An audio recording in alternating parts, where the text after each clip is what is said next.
Welcome to বিজ্ঞান দিশারি YouTube channel. আমি সুপ্রভাত স্যার চলে এসেছি একটি নতুন ক্লাস নিয়ে। আজকের দশম শ্রেণীর অঙ্কের ক্লাস করব। আজকের অঙ্কের ক্লাসের বিষয় হলো একচল বিশিষ্ট দ্বিঘাত সমীকরণ। কোষে দেখি 1.3 পেজ নাম্বার 13। অর্থাৎ এই একচল বিশিষ্ট দ্বিঘাত সমীকরণের যে লেখা অঙ্ক থাকে, অর্থাৎ সমীকরণ গঠন করে যে সমাধান, সেই ক্লাসটা আজকের করব। তোমরা জানো যে মাধ্যমিকে একচল বিশিষ্ট দ্বিঘাত সমীকরণের সমাধান থাকে আর আরেকটা লেখা অঙ্ক থাকে, অর্থাৎ সমীকরণ গঠন করে সমাধান দুটো থাকে, তার মধ্যে যে কোনো একটি করতে হয়। এবছর তোমরা দেখেছো যে মাধ্যমিকে যে সমাধান এসেছিল দ্বিঘাত সমীকরণের সমাধান, সেটা বেশ কঠিন এসেছিল, বেশিরভাগ ছেলেমেয়ে পারেনি। কিন্তু সমীকরণ গঠন করে সমাধান সেটা সরাসরি বই থেকে দিয়েছে এবং তুলনামূলকভাবে অনেক সহজ দিয়েছে। সুতরাং আজ আমি এই একচল বিশিষ্ট দ্বিঘাত সমীকরণের যে সমীকরণ গঠন করে সমাধান কিভাবে অতি সহজে করা যায় তার ক্লাস আজ করব। তোমরা ক্লাসটা প্রথম থেকে করতে থাকো। এই চ্যানেলে যারা নতুন তারা সাবস্ক্রাইব করবে এবং ভালো লাগলে লাইক ও শেয়ার করবে। চলো এখন সরাসরি অঙ্কে যাওয়া যাক। দেখো কোষে দেখি 1.3, আমরা প্রথম অঙ্কটা করব। অঙ্কটা কি দেওয়া আছে দেখো, দুটি ধনাত্মক অখণ্ড সংখ্যার অন্তর 3 এবং তাদের বর্গের সমষ্টি 117। সংখ্যা দুটি হিসাব করে লিখি। তাহলে অঙ্কটা কিভাবে করব চলো দেখি। আচ্ছা, তার আগে বলি, এই যে ধনাত্মক অখণ্ড সংখ্যার অন্তর, তাহলে ধনাত্মক অখণ্ড সংখ্যার অন্তর মানে কি? সংখ্যা দুটোর বিয়োগফল 3, অর্থাৎ একটা সংখ্যা থেকে অপর সংখ্যাটি 3 বড়। তাহলে অঙ্কটা আমরা সরাসরি কিভাবে হয় দেখি। আমরা এখানে বেশি কিছু লিখব না, অল্প লিখে অঙ্কটার সমাধান করব। চলো দেখে নাও। প্রথমে দেখো একের দাগের অঙ্ক কি বলেছে, দুটি ধনাত্মক অখণ্ড সংখ্যার অন্তর 3। মনে করি একটি ধনাত্মক অখণ্ড সংখ্যা, মনে করি একটি ধনাত্মক অখণ্ড সংখ্যা সমান এক্স। তাহলে আর একটা কত হবে? যেহেতু দুজনার অন্তর 3, তাহলে আর একটা সংখ্যা অপর সংখ্যা থেকে বড় হবে, অতএব অপর সংখ্যা সমান কত হবে? অতএব অপর ধনাত্মক অখণ্ড সংখ্যা সমান কত লিখবো আমরা? X plus 3। এবার দেখো কি বলেছে, তাদের বর্গের সমষ্টি কত বলে দেওয়া আছে? 117।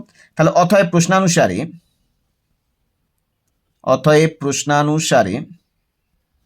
তাহলে তাদের বর্গের সমষ্টি, তাহলে আমরা কি লিখবো? এক্স স্কোয়ার প্লাস 3 তার হোল স্কোয়ার সমান 117। তাহলে বাদে আমরা কি লিখবো? এক্স স্কোয়ার যেমন ছিল তেমন, এটা এ প্লাস বি হোল স্কোয়ারের সূত্রে ফেলবো। তাহলে কি হবে? A square plus 2 into a into b plus b square সমান 117। তাহলে বা এক্স স্কোয়ার যোগ করলে কত হবে? 2x স্কোয়ার প্লাস এটা গুণ করলে 6x প্লাস 9। এবার দেখো এই 117টা এপারে আনলে মাইনাস 117 সমান 0। তাহলে বা দিয়ে 2x square plus 6x minus, তাহলে 117 থেকে 9 বিয়োগ করলে কত হবে? 108 সমান 0। তাহলে বা এখান থেকে কী করবো? 2 কমন নেবো, তাহলে x square plus 3x minus, তাহলে এটাকে 2 কমন নিলে কত হবে? 5 দুকানে 10, 4 দুকানে 18, অর্থাৎ 54 সমান 0। তাহলে বা দিয়ে কি লিখবো? X square plus 3x minus 54 equal to 0/2। পরের লাইনে কি লিখবো? বা দিয়ে X square plus 3x minus 54 সমান 0 হলো। তাহলে এবার এটা কি করবো? মিডিল টার্ম করবো। তাহলে বা দিয়ে এক্স স্কোয়ার প্লাস, এবার দেখো 54কে ভেঙে আমাদের 54কে উৎপাদক করে যে উৎপাদকের সংখ্যাগুলো পাবো সেগুলো এখানে যেহেতু বিয়োগের চিহ্ন আছে, তাহলে বিয়োগ করে কত মেলাবো? 3 মেলাবো। এবার আমরা জানি 6 লং 54 এবং 9 থেকে 6 বিয়োগ করলে 3। তাহলে এখানে আমরা কি লিখবো? 3 জায়গায় কি লিখবো? 9 বিয়োগ 6 into X minus 54 equal to 0। তাহলে বা দিয়ে X square plus 9x minus 6x minus 54 equal to 0। তাহলে বা দিয়ে এক্স কমন নাও, এক্স কমন নিলে এক্স প্লাস 9 মাইনাস 6 কমন নাও, কমন নিলে এক্স প্লাস 9 ইকুয়াল টু 0। তাহলে বা x plus 9 into X minus 6 equal to 0। এবার দেখো x plus 9 into X minus 6 সমান 0। তাহলে এখানে দুটোই রাশির গুণফল 0 হলে যে কোনো একটার মান 0, অতএব হয় এক্স প্লাস 9 সমান 0। তাহলে এক্স সমান -9। কিন্তু এই -9 আমরা নেব না, কেন বলো তো? -9টা একটা ঋণাত্মক সংখ্যা, কিন্তু এখানে বলে দিয়েছে ধনাত্মক অখণ্ড সংখ্যা, সুতরাং -9টাকে আমরা নেব না, এটাকে লিখবো অগ্রাহ্য। অর্থাৎ এটা নিচ্ছি না। তাহলে কোনটা নেব? তাহলে অতএব আমরা কি লিখব? এক্স মাইনাস সিক্স সমান 0। তাহলে এক্স সমান 6। সংখ্যা দুটি কি কি জানতে চেয়েছেন? অতএব আমরা কি লিখব? অতএব আমরা লিখব অতএব একটি ধনাত্মক অখণ্ড সংখ্যা সমান 6। অতএব অপর ধনাত্মক অখণ্ড সংখ্যা সমান কত লিখব? তাহলে 6। তাহলে 6 যোগ 3, কারণ এক্স প্লাস 3 ছিল, এক্সের জায়গায় আমরা 6 বসাবো, তাহলে 6 যোগ 3 সমান হলো 9। তাহলে সংখ্যা দুটো কি কি? অর্থাৎ একটি ধনাত্মক অখণ্ড সংখ্যা সমান 6 এবং অপর ধনাত্মক অখণ্ড সংখ্যা সমান 9। তাহলে এই অঙ্কটা কমপ্লিট হয়ে গেল। এইভাবে সমীকরণ গঠন করে সমাধান, এগুলো তোমাদের খুব ভালো করে শিখতে হবে। আমি পরপর অঙ্কগুলো তোমাদের করে দেখাতে থাকবো, তোমরা অঙ্কগুলো দেখতে থাকো। এবার দেখো 2 এর দাগের অঙ্ক। একটি ত্রিভুজের ভূমি তার উচ্চতা দ্বিগুণ অপেক্ষা 18 মিটার বেশি। ত্রিভুজটির ক্ষেত্রফল 360 বর্গমিটার হলে উচ্চতা নির্ণয় করো। তাহলে চলো এই অঙ্কটা আমরা কিভাবে করি দেখো। তাহলে 2 এর দাগের অঙ্ক কি বলছে? একটি ত্রিভুজের ভূমি তার উচ্চতার দ্বিগুণ অপেক্ষা 18 মিটার বেশি।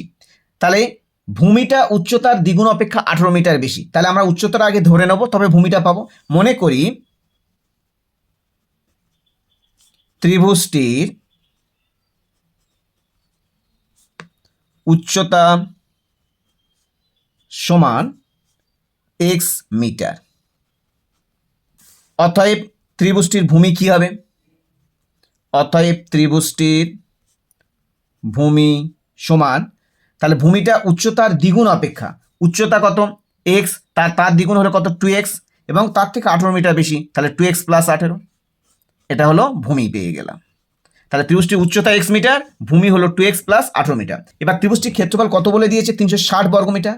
তাহলে আমরা কি লিখব? অর্থাৎ প্রশ্নানুসারে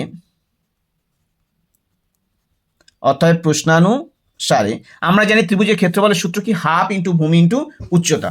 অর্থাৎ প্রশ্নানুসারে আমরা কি লিখব? হাফ ইন্টু ভূমি কত? 2x প্লাস 18, এটা ভূমি, ইন্টু উচ্চতা কত? ইন্টু এক্স, সমান কত? সমান ত্রিভুজের ক্ষেত্রফল বলে দেওয়া হচ্ছে 360।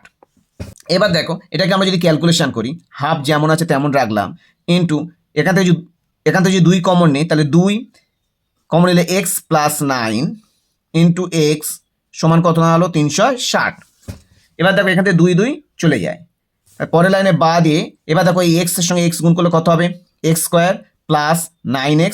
এবার দেখো এই 360টা এপারে এলে মাইনাস 360 ইজুকাল টু 0। এবার দেখো এই 360টাকে উৎপাদক করে যে উৎপাদকের সংখ্যাগুলো পাবো সেগুলো বিয়োগ করে 9 মেলাবো। তাহলে চলো আমরা 360টাকে আমরা উৎপাদক করি। প্রথমে 360কে আমরা ভাঙি। 2 18 দুকানে 36, 180। দেখো 180 থেকে 2 বিয়োগ করলে নিঃসন্দেহে 9 হবে না, আরও ভাঙতে হবে। 2 9 দুকানে 18, 90, আরও ভাঙতে হবে। 2 45। তাহলে দেখো 2 দুকানে 4, 4 দুকানে 8, 45 থেকে 8 বিয়োগ করলে 9 হবে না, আরও ভাঙতে হবে। এবার কত করো? 3 15 45, 2 দুকানে 4, 4 দুন 8, 3 আসতে 24, আর এখানে 15। তাহলে 24 থেকে 15 বিয়োগ করলে 9 হয়, আর আমাদের দেখো 15 ভাঙা দরকার। আমরা অলরেডি পেয়ে গেছি, দেখো 2 দুকানে 4, 4 দুকানে 8, 3 আসতে 24। তাহলে 24 আর এদিকে কত আছে? 15। তাহলে 24 থেকে 15 বিয়োগ করলে 9 হয়। তাহলে আমরা 9 এর জায়গায় কি লিখবো? 24 বিয়োগ 15। এইভাবে উৎপাদকগুলো করতে হয়। এক্স স্কোয়ার প্লাস 9 জায়গায় আমরা কি লিখবো? 24 বিয়োগ 15 into X minus 360 equal to 0। পরের লাইনে কি করো? বা দিয়ে X square plus 24x minus 15x minus 360 equal to 0। পরের লাইনে বা দিয়ে এক্স কমন নাও, এক্স কমন নিলে কি পড়তে? এক্স প্লাস 24 মাইনাস এখান থেকে 15 কমন নাও, এখান থেকে 15 কমন নিলে কি পড়ে থাকবে? এক্স প্লাস 24 সমান 0। তাহলে বা দিয়ে এক্স প্লাস 24 আবার কমন উঠবে, তাহলে কমন হলে কি পড়ে থাকে? এক্স মাইনাস 15 সমান 0। তাহলে দেখো দুটো রাশির গুণফল শূন্য হলে যে কোনো একটার মান শূন্য হবে। তাহলে অতএব হয় এক্স প্লাস 24 সমান 0। তাহলে এক্স সমান কত? মাইনাস 24। কিন্তু যেহেতু এটা ত্রিভুজের উচ্চতা কখনো ঋণাত্মক হতে পারে না, তাই এটাকে লিখব অগ্রাহ্য। তাহলে আমরা কোন উত্তরটা নেব? X minus 15। অতএব এক্স মাইনাস 15 সমান 0। তাহলে x সমান কত দাঁড়ালো 15। অর্থাৎ ত্রিভুজটির উচ্চতা হবে কত তাহলে? অতএব ত্রিভুজটির উচ্চতা সমান 15 মিটার। এটা শুধু উচ্চতা চেয়েছে। যদি ভূমি জিজ্ঞাসা করতো তাহলে 2x প্লাস 8 অর্থাৎ x এর মান এখানে বসিয়ে দিয়ে ভূমিটার দৈর্ঘ্য আমরা বের করতে পারতাম। এখানে যেহেতু ত্রিভুজের শুধু উচ্চতা জানতে চেয়েছে, তাহলে ত্রিভুজের উচ্চতা কত হলো? ত্রিভুজের উচ্চতা সমান 15 মিটার। এটাই হলো অ্যান্সার। এবার দেখো 3-এর দাগের অঙ্ক। 3-এর দাগের অঙ্কটা তোমরা, এটা সহজ আছে, তোমরা বাড়িতে চেষ্টা করবে। আমি নেক্সট দেখো যেটা খুব ইম্পর্টেন্ট অঙ্ক, 4-এর দাগের অঙ্ক। এই 4-এর দাগের অঙ্কটা চলে যাচ্ছি। তাহলে 4-এর দাগের অঙ্কটা কি বলেছে? দুটি স্থানের মধ্যে দূরত্ব 200 কিমি। এক স্থান হতে অপর স্থানে মোটর গাড়িতে যেতে যে সময় লাগে, জিপ গাড়িতে যেতে তার থেকে 2 ঘন্টা কম সময় লাগে। মোটর গাড়ি অপেক্ষা জিপ গাড়ির গতিবেগ ঘন্টায় 5 কিমি বেশি হলে মোটর গাড়ির গতিবেগ হিসেব করো। তাহলে কিসের হিসেব করতে বলেছে? মোটর গাড়ি গতিবেগ। তাহলে এখানে খেয়াল রাখতে হবে কার গতিবেগ বেশি, না মোটর গাড়ির যেতে যে সময় লাগে জিপ গাড়িতে যেতে তাতে 2 ঘন্টা কম সময় লাগে। তাহলে কার গতিবেগ বেশি? মোটর গাড়ি অপেক্ষা জিপ গাড়ির গতিবেগ ঘন্টায় 5 কিমি বেশি। তাহলে জিপ গাড়ির গতিবেগ বেশি আর মোটর গাড়ির গতিবেগ কম। এটা খুব ইম্পর্টেন্ট কথা। মোটর গাড়ি অপেক্ষা জিপ গাড়ির গতিবেগ ঘন্টায় 5 কিমি বেশি, জিপ গাড়ির গতিবেগটা বেশি, সেটা খেয়াল রাখতে হবে। তাহলে দেখো 4-এর দাগের অঙ্ক, খুব ইম্পর্টেন্ট অঙ্ক এটা। তাহলে আমরা কি লিখবো? মনে করি মোটর গাড়ির গতিবেগ ঘন্টায় x কিমি। এবার কি বলেছে? মোটর গাড়ি অপেক্ষা জিপ গাড়ির গতিবেগ ঘন্টায় 5 কিমি বেশি। তাহলে মোটর গাড়ি গতিবেগ যদি ঘন্টায় x কিমি হয়, তাহলে জিপ গাড়ির গতিবেগ কত হবে? অতএব জিপ গাড়ির গতিবেগ কত হবে? অতএব জিপ গাড়ির গতিবেগ, তাহলে মোটর গাড়ি থেকে 5 কিমি বেশি, তাহলে জিপ গাড়ির গতিবেগ ঘন্টায় x প্লাস 5 কিমি। এবার যে স্থানটা গেল অর্থাৎ সেই স্থানের দূরত্ব কত? 200 কিমি। এখানে দেখো আমরা ঐকিক নিয়ম করবো না, সরাসরি ফিজিক্সের সূত্র অ্যাপ্লাই করব। আমরা জানি যে সময় ইজুকাল টু দূরত্ব বাই গতিবেগ। এই সূত্রটা একটু মনে রেখো, আমি লিখে দিচ্ছি সময় সমান দূরত্ব বাই গতিবেগ। এই নিয়মে অঙ্কটা আমরা করব। অত ঐকিক নিয়ম করা যাবে, সরাসরি প্রশ্নানুসারে লিখে এই সূত্র ফেলে অঙ্কটা আমরা করব। চলো অঙ্কটা করা যাবে। তাহলে কার সময় কম লাগবে? যার গতিবেগ বেশি তার সময় কম লাগবে, আর মোটর গাড়ির গতিবেগ কম তার সময় বেশি লাগবে। তাহলে মোটর গাড়ির সময় কত লাগবে? দূরত্ব কত? তাহলে সময় মোটর গাড়ির ক্ষেত্রে সময় কত? দূরত্ব বাই গতিবেগ। তাহলে অর্থাৎ প্রশ্নানুসারে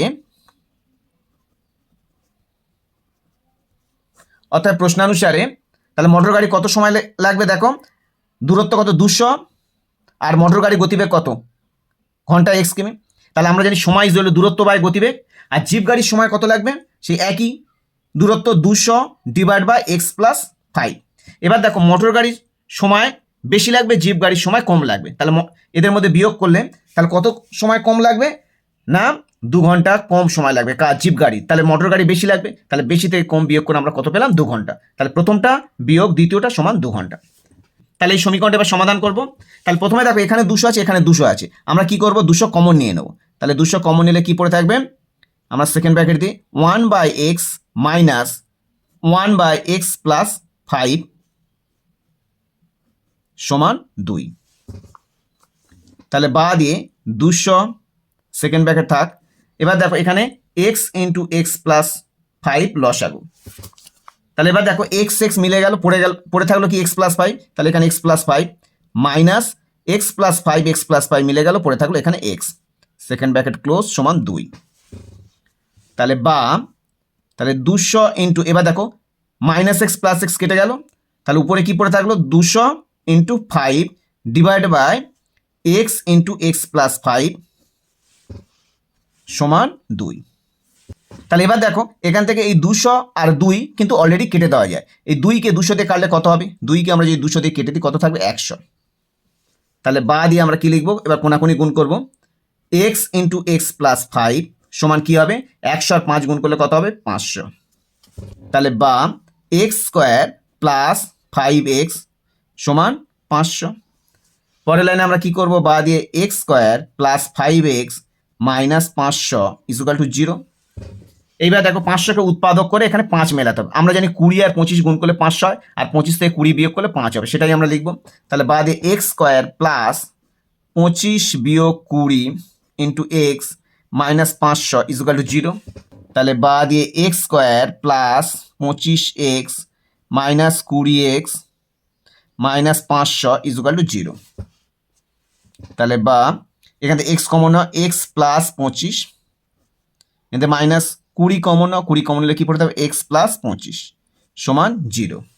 তাহলে বা এখানে এক্স প্লাস 25, এখানে এক্স প্লাস 25, আবার এক্স প্লাস 25 কমন নাও, এক্স প্লাস 25 কমন নিলে কী পড়ে থাকবে, এক্স মাইনাস 20 সমান 0। তাহলে দুটি রাশির গুণফল 0 হলে যে কোনো একটার মান 0, অতএব হয় এক্স প্লাস 25 সমান 0। তাহলে বা দিয়ে কী লিখবো, এক্স সমান মাইনাস 25। তাহলে দেখো এখানে এক্স সমান কত এসছে, মাইনাস 25, কিন্তু আমরা মাইনাস 25 নেব না, কারণ কি মোটর গাড়ির গতিবেগ, কোনো গাড়ির গতিবেগ ঋণাত্মক হতে পারে না, তাই এটাকে কি লিখবো, অগ্রাহ্য লিখবো। তাহলে অতএব আমরা কি লিখবো, এক্স মাইনাস 20, অতএব এক্স মাইনাস 20 সমান 0। তাহলে এক্স সমান 20। তাহলে আমাদের জানতে চেয়েছে কি মোটর গাড়ির গতিবেগ কত, আমরা মোটর গাড়ির গতিবেগটা কি ধরেছিলাম, এক্স ধরেছিলাম। অতএব আমরা কি লিখবো, অতএব মোটর গাড়ির গতিবেগ, মোটর গাড়ির গতিবেগ ঘন্টায় কত হবে, উত্তর 20 কিমি, ঘন্টায় 20 কিমি। তাহলে এটাই হলো অ্যান্সার। তাহলে এই 4 দাগের অঙ্কটা কমপ্লিট হয়ে গেল। আজকের এই 4 দাগ পর্যন্ত থাক। তাহলে 4 দাগ পর্যন্ত অঙ্ক আজকে করে দিলাম, পরের ক্লাসে আবার বাকি অঙ্কগুলো করব। এখান থেকে টোটাল যে 9টা অঙ্ক আছে, 9টা অঙ্ক খুবই ইম্পর্টেন্ট। এই অঙ্কগুলো আমি পরপর তোমাদের সুন্দর করে বুঝিয়ে করাতে থাকবো। আজ তাহলে এই পর্যন্ত, আবার দেখা হবে পরের ক্লাসে। তোমরা এই চ্যানেলের সাথে থাকো।